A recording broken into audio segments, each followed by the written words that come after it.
ఈ నెల 26వ తారీఖున శివరాత్రి వస్తుంది. నాకు తెలిసి మనందరికీ పెద్ద పండుగ. కొందరు కొమరల్లి మల్లన్న పోతారు, కొందరు ఏడుపాయల దుర్గమ్మ దగ్గరికి పోతారు, ఇంకొందరు శ్రీశైలం పోతారు.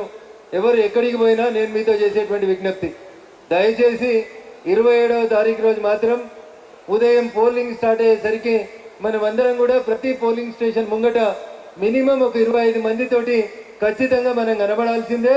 ప్రతి ఓటర్ని ఎవరైతే రాత్రి జాగరణ చేసిరో ఇలా ఓటుకు వస్తలేరని అనుకుంటున్నామో ఎక్కడికక్కడ మండలాధ్యక్షులు ఇనిషియేట్ తీసుకొని వాళ్ళ ఇంటికి మోటార్ సైకిల్ ఇచ్చి పంపించైనా సాయంత్రం 4 గంటలకే ఎన్నికలు ముగుస్తాయి. కాబట్టి ప్రతి వ్యక్తిని తీసుకొచ్చి ఓటింగ్ వేయించాల్సినటువంటి బాధ్యతను ఇక్కడికి వచ్చినటువంటి మండలాధ్యక్షులు అందరూ కూడా తీసుకోవాలి.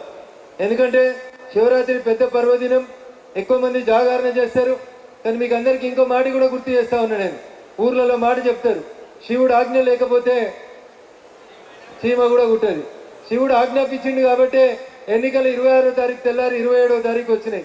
కాబట్టి అందరూ కూడా మంచి మనసుతోటి, పెద్దలు ఇద్దరు కూడా సేవాభావంతో, అటు అంజిరెడ్డి గారు కానీ ఇటు కొమరయ్య గారు కానీ వారు ఉన్నటువంటి రంగాల్లో, వారు ఉన్నటువంటి ప్రాంతాల్లో గత కొన్ని సంవత్సరాలుగా నిస్వార్థంగా ప్రజలకి సేవ చేస్తూ వచ్చినటువంటి వ్యక్తులు ఇద్దరు. కాబట్టి దయచేసి రఘునందన్ మెదక్ పార్లమెంటుకు పోటీ చేసినప్పుడు మీరందరూ ఎట్లయితే ఓట్లేసి మా పార్టీ నాయకులందరూ కష్టపడి రఘునందన్ గెలిస్తే మేం గెలిచినామని చెప్పి కష్టపడి నా గెలుపులో ఈ మెదక్ గడ్డ నుంచి 15,000 ఓట్ల మెజారిటీ ఇచ్చి నన్ను అయితే ఆశీర్వదించిరో మొదటి స్థానంలో ఓట్లు సంపాదించుకోవాలని చెప్పి నేను మీ పార్లమెంట్ సభ్యుడిగా మీకు అందరికి కూడా సవినయంగా విజ్ఞప్తి చేస్తా ఉన్నాను. ఎందుకో దీని వెనకాల నా స్వార్థం కూడా ఉంది. జిల్లాలో మనకి ఎవరు లేరు. ఎమ్మెల్యే ఇటు మల్క కొమరయ్య గారిని, అటు అంజిరెడ్డి గారిని ఇద్దరిని గెలిపించుకుంటే ఎవడున్నాడు బీజేపీకి ఒక్కడే ఉన్నాడు అనే చోట ఒకరి ప్లేస్లో రాష్ట్ర యువమోర్చా అధ్యక్షుడు మిత్రుడు సహచర న్యాయవాది మహేందర్ గారిని వేదిక మీదకి రావాల్సిందిగా కోరుతా ఉన్నారు. టీఆర్ఎస్ వాళ్ళు 6 ఎమ్మెల్యేలు ఉన్నారు, కాంగ్రెస్ 1 ఎమ్మెల్యే ఉన్నాడు, బీజేపీకి 1 నెలకో 2 నెలకో రాబోయేటువంటి స్థానిక సంస్థల మొత్తం కూడా కాషాయం చేయిస్తామట్టి మళ్ళీ చేతులు ఎత్తుర్రు. ఎందుకంటే నేను మళ్ళీ చెప్తా ఉన్నా, శివరాత్రి పండుగ అన్న రాత్రి అంతా జాగరణ చేస్తారు, దైవం మీద భక్తితోటి ఉంటారు.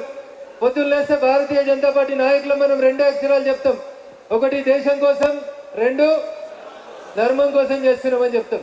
మరి ఆ దేశం కోసం, ధర్మం కోసం తెలంగాణలో భారతీయ జనతా పార్టీ అధికారంలోకి రావడానికి ఇప్పుడు జరుగుతున్నటువంటి మన 2 ఎమ్మెల్సీ ఎన్నికల్ని స్పష్టంగా గెలిపించాలనేటువంటి ఒక ఆలోచన రావాలి. ఎంత ప్రేమనైతే మీరు నా ఎన్నికలలో చూపెట్టిరో, ఎంత కష్టాన్ని అయితే నా ఎన్నికలలో పడ్డారో, రగన్న గెలిస్తే మేం గెలిచినట్టు మా కష్టాలు తీరుతాయని అనుకున్నారో, ఆ రగన్నకి వేడి నీళ్ళకి చన్నీళ్లు తోడుగా ఇంకో 2 ఎమ్మెల్సీలు వస్తే ఖచ్చితంగా ప్రతి కార్యకర్త కష్టంలో భారతీయ జనతా పార్టీ మీ ఎంపీ నిలబడతాడని చెప్పి ఈ సందర్భంగా తప్పకుండా తెలియజేస్తా ఉన్నారు. ఈ మధ్యలో మీరంతా చూసిరు, గజ్వేల్ అసెంబ్లీ పరిధిలో కొండపాక అనేటువంటి మండలాధ్యక్షుడిని రాత్రి పోలీస్ స్టేషన్కి తీసుకొచ్చి రాత్రి రిమాండ్ చేస్తామని పోలీసులు కొట్లాట పెట్టినప్పుడు రాత్రి 11 గంటల నుంచి తెల్లవారుజామున 3 గంటల దాకా పోలీస్ స్టేషన్లో కూర్చొని అరెస్ట్ అయిన మండలాధ్యక్షుడిని, మిగతా కార్యకర్తలందరినీ బెయిల్ మీద ఇంటికి ఎవరు తెచ్చిరు? మీ మెదక్ ఎంపీ ఆడికి వకీలుగా నిలబడి కొట్లాడి తెచ్చిండు. మెదక్లో కూడా నేను ఎంపీగా గెలిచిన తర్వాత ఒక దురదృష్టకరమైనటువంటి సంఘటన జరిగింది.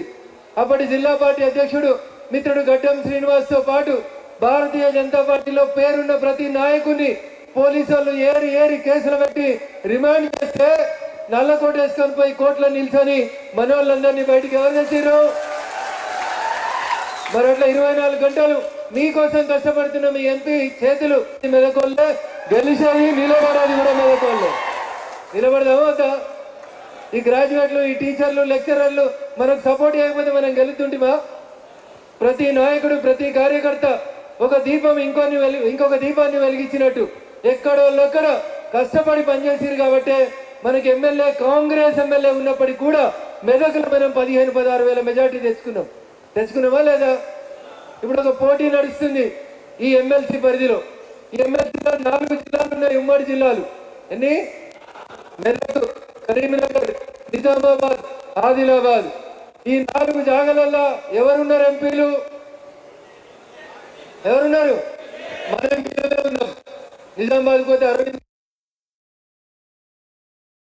అంజిరెడ్డి గారి కోసం, గౌరవనీయులు మల్కా కొమరయ్య గారి కోసం అందరం కూడా అంతే నిష్ఠతో అంతే ఓపికతోటి పనిచేసి పార్టీ అభ్యర్థుల గెలుపు కోసం కృషి చేయాలని చెప్పి నేను మీ అందరికి కూడా సవినయంగా విజ్ఞప్తి చేస్తూ గౌరవనీయులు పెద్దలు కిషన్ రెడ్డి గారి నాయకత్వంలో ఈ రాష్ట్రంలో గెలిచిన 8 మంది ఎమ్మెల్యేలు 8 మంది ఎంపీలం ఒక ఎమ్మెల్సీ గారు ఒక రాజ్యసభ సభ్యుడు మా అందరినీ కూడా కిషన్ రెడ్డి గారు తీసుకుపోయి మనందరి ప్రియతమ నాయకుడు ప్రపంచం గర్వించదగ్గ గొప్ప నాయకుడు గౌరవనీయులు నరేంద్ర మోడీ గారి ముందు ఓ గంట సేపు మాకు మాట్లాడుకునేటువంటి అవకాశాన్ని కల్పించారు.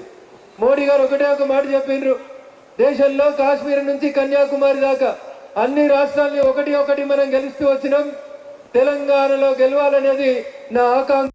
మోడీ గారు కలగంటే ఆయన అన్న కళను నెరవేర్చాల్సిన బాధ్యత ఎవరిది?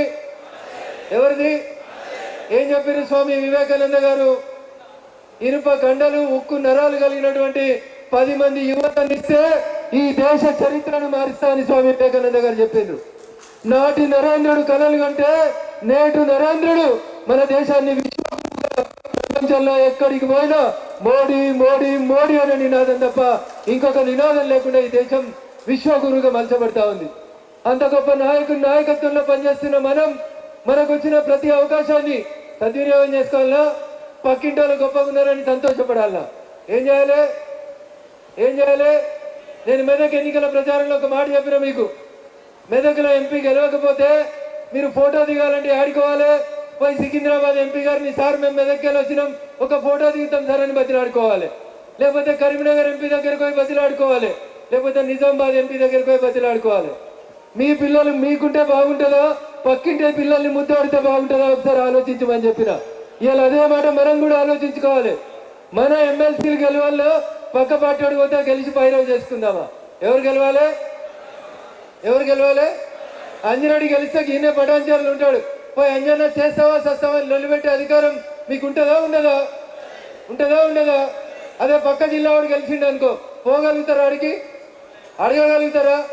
సో అందుకని మన జిల్లా వాడు మన అభ్యర్థి మనం గెలిపించుకుంటే రేపు నేను ఇందాకే చెప్తున్నా, 4 జిల్లాల మధ్యలో జరుగుతున్న ఈ రేసులో ఎవరు ముంగట ఉండాలి? ఎందుకంటే 10 ఏళ్ళు పాలించినోన్ని 6 అడుగులు ఉన్నోన్ని ఒక్క ఎమ్మెల్యే లేకున్నా అన్ని సర్వేలు మెదక్ పార్లమెంట్ ఎవడో గెలుస్తాడని చెప్తే వాళ్ళందరి అంచనాలని దాదాపు 250 కోట్లని ఏడేయటం గణపురం ఆనకట్ట కింద కట్టి ఎవరిని గెలిపించినాం?